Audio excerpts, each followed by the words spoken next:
Jika kita melihat dan mendengar berita-berita saat ini tentang hubungan antara negara Iran dan Israel, tampak tidak ada hubungan yang baik. Keduanya saling bermusuhan.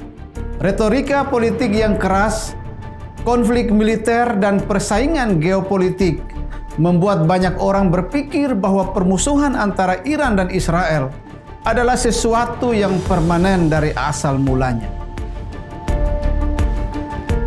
Pertanyaan yang penting untuk dikaji dan direnungkan adalah, apakah mungkin Iran dan Israel dapat kembali bersahabat seperti pada masa lampau?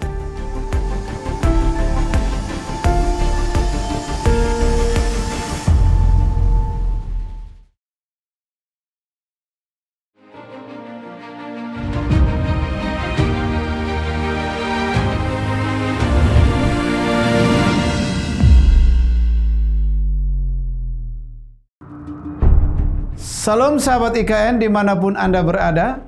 Pada program kali ini kita akan membahas sebuah topik yang sangat menarik, yaitu mungkinkah hubungan Iran dan Israel dapat kembali bersahabat seperti pada masa lampau?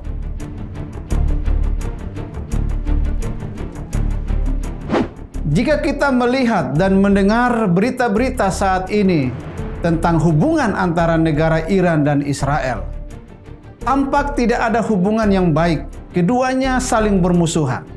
Retorika politik yang keras, konflik militer, dan persaingan geopolitik membuat banyak orang berpikir bahwa permusuhan antara Iran dan Israel adalah sesuatu yang permanen dari asal mulanya.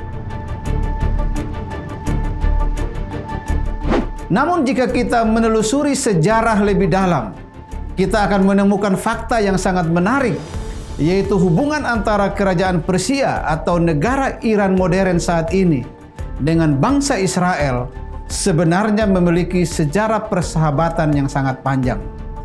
Bahkan dalam Alkitab, beberapa raja Persia digambarkan sebagai pemimpin yang sangat mendukung, melindungi, dan memfasilitasi kehidupan dan pembangunan bangsa Israel. Untuk memahami hubungan Iran dan Israel, kita harus kembali kepada sejarah kuno, khususnya pada masa kerajaan Persia. Kerajaan Persia adalah wilayah yang sekarang dikenal sebagai negara Iran. Salah satu tokoh yang sangat penting dalam hubungan Persia dan bangsa Israel adalah Raja Kores atau Cyrus Agung yang memerintah sekitar tahun 539 sampai 530 sebelum Masehi. Setelah mengalahkan kerajaan Babilonia pada tahun sekitar 536 sebelum Masehi, Raja Kores mengeluarkan sebuah dekrit yang sangat terkenal dalam sejarah Yahudi. Dekrit tersebut memperbolehkan bangsa Israel atau orang Yahudi yang sedang ada dalam pembuangan di Babilonia untuk kembali ke tanah mereka di Yerusalem dan membangun kembali Bait Allah.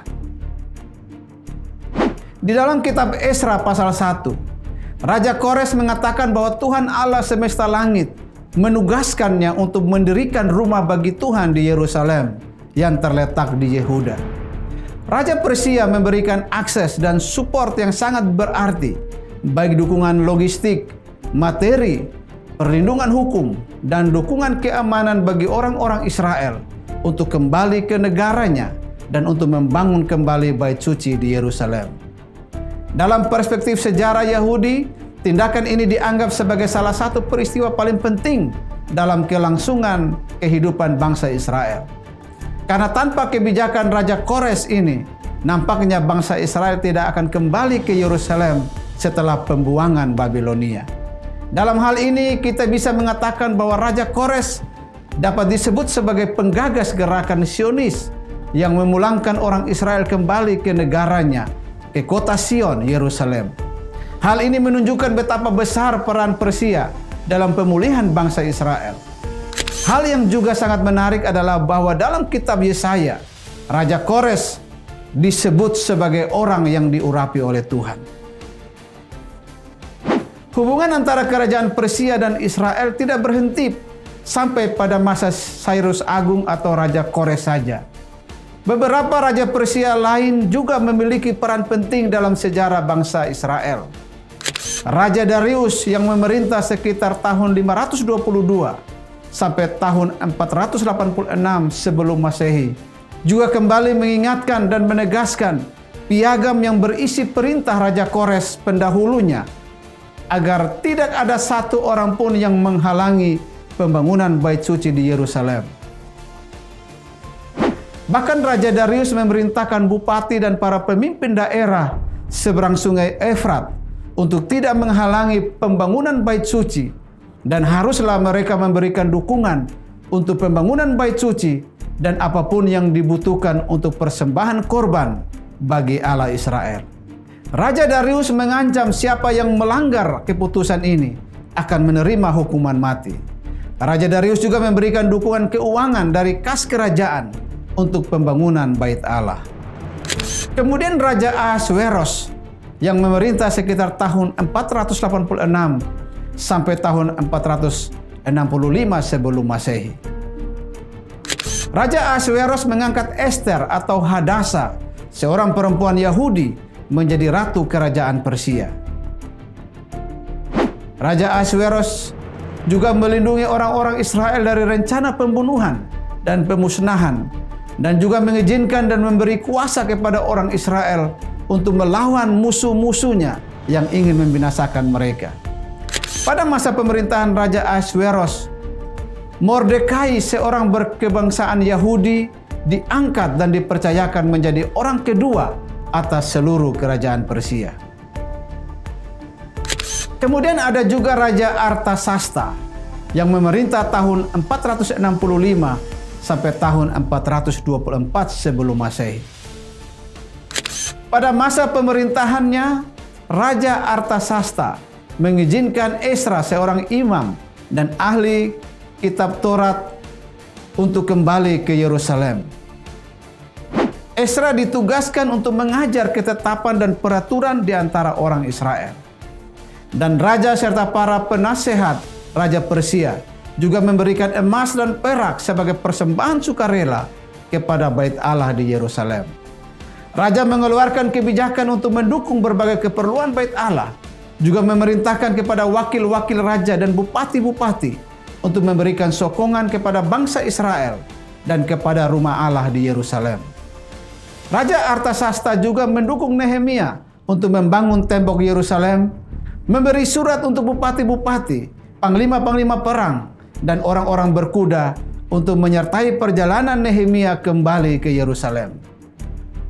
Dari pembahasan di atas ada beberapa poin penting yang menjadi ringkasan dari hubungan Israel dan Iran di masa lampau, yaitu para pemimpin Persia mengakui kedaulatan Israel sebagai sebuah negara dan bangsa.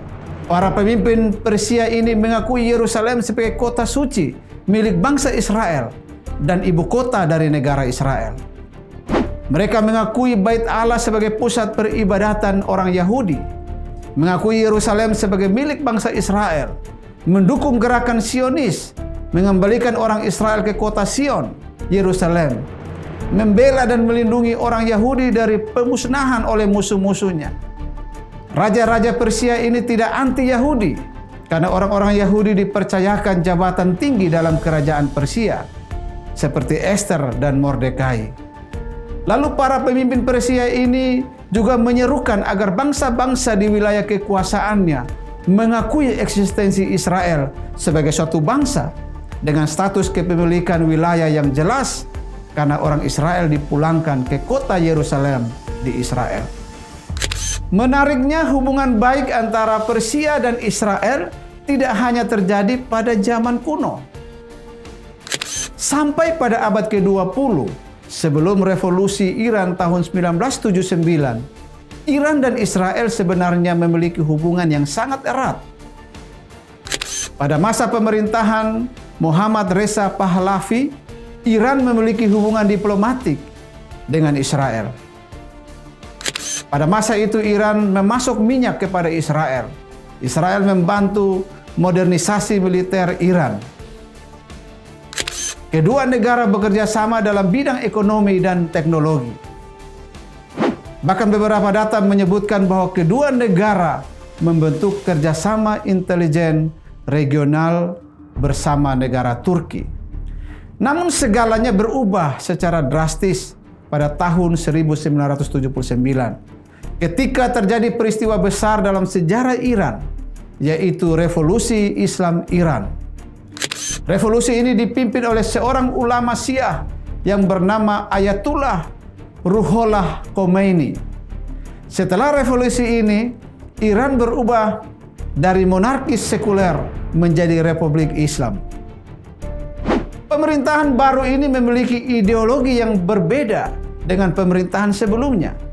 Salah satu prinsip utama kebijakan luar negeri Iran pada masa ini adalah penolakan terhadap Israel. Pemimpin Iran pada rezim ini bahkan selalu menyebut Israel sebagai rezim Zionis yang harus dihapuskan dari muka bumi. Inilah yang membuat hubungan kedua negara berubah dari hubungan persahabatan menjadi permusuhan. Dan sampai saat ini hubungan Iran dan Israel berada pada titik yang sangat tegang.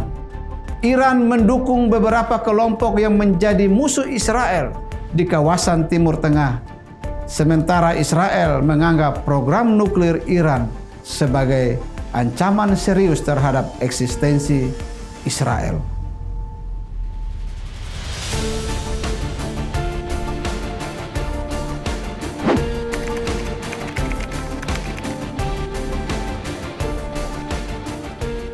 Pertanyaan yang penting untuk dikaji dan direnungkan adalah, apakah mungkin Iran dan Israel dapat kembali bersahabat seperti pada masa lampau?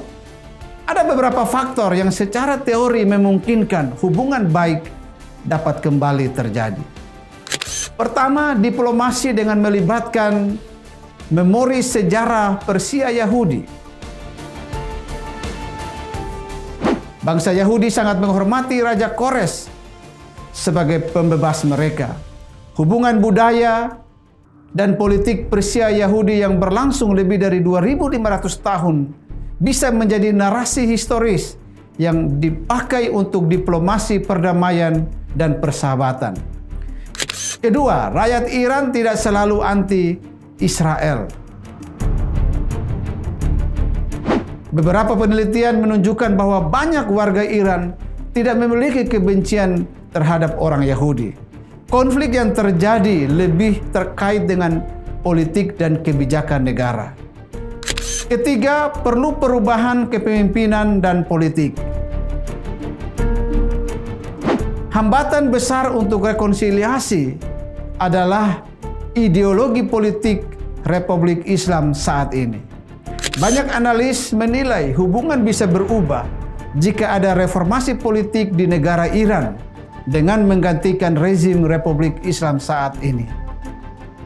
Jika suatu hari terjadi perubahan sistem pemerintahan di Iran, maka kemungkinan besar kebijakan luar negeri Iran terhadap Israel juga dapat berubah.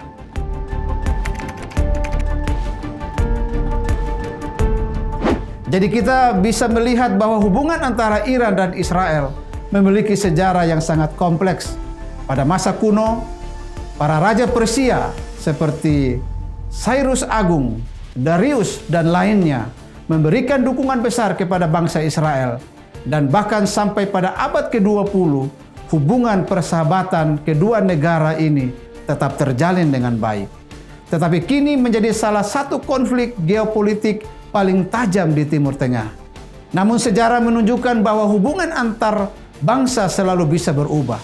Dan mungkin saja suatu hari nanti hubungan yang pernah terjalin antara Persia dan Israel selama ribuan tahun lalu dapat menemukan jalannya kembali. Akhir kata, saya ucapkan terima kasih untuk atensi Anda dalam program kali ini. Mari kita terus berdoa untuk kedamaian dan kesejahteraan bagi negara Israel dan Iran. Tuhan Yesus memberkati. Salam.